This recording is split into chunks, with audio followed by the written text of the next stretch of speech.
I'm Jack Procter. I'm Regional Director here of our London and Europe contracts team. I've worked here for coming up to 10 years. What initially drew me to Opus was the idea that you were in control of your own progression and your own earnings, and that the only thing holding you back from achieving more was your work ethic.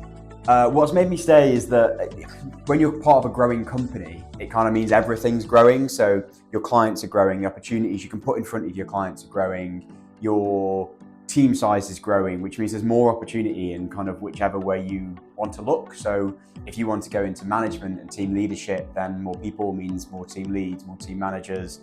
If you don't want to do that and you want to look at more business development orientated routes, then that opens up more opportunity there. So it's kind of meant that over a 9-10 year period, I've never been in my comfort zone because there's kind of always been the next thing to go and look at, and that hasn't stopped.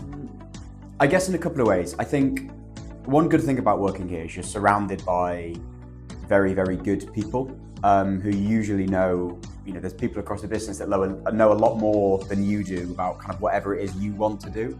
So even if it's not in your office, if it's, someone in our Austin office, Sydney office, something like that, there's kind of always someone to support you down whichever path you're kind of going down, if that makes sense. Which I think is really important. We obviously have a really good L&D team as well, which I think in our industry, L&D teams kind of extend to, getting your trainees up and running and started. But I think ours is a lot better at, helping, continuously evolve like skill sets and things of our more senior people as well. That's a good question. I think anyone who wants to be a leader in this business has to have the highest standards of anybody. I think we have really, really clear standards and expectations that are universal across our business, whatever team you're in, whatever office you're in. And I think if you want to explore that route, then you first have to kind of be able to lead yourself, and you have to be, the example of what standards are.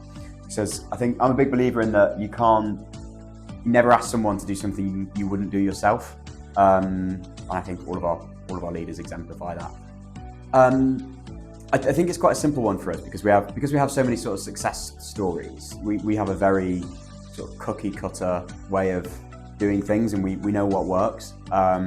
In whether that's in new markets, existing markets, whatever really. First things first, I think we set the expectations out very, very clearly. The second thing is to make sure that everyone's really clear and has transparency on where they are. I think in our job, you're either on track, you're ahead or behind.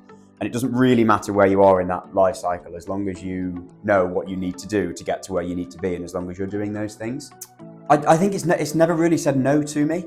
I've never felt that I've never had a ceiling here. It's always kind of been, blue sky. I can always kind of see the next thing and see the next thing to go and gun for, and I've never been told no. It's always been go and do that, and we'll support you in every way we can.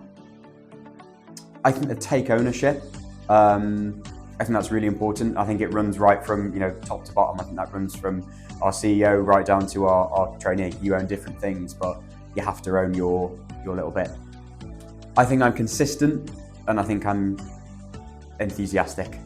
And I think that's really important because whether you're talking to a client, a candidate, a trainee, a CEO, whoever, you can't expect anyone to be excited, enthusiastic about something you're not excited, enthusiastic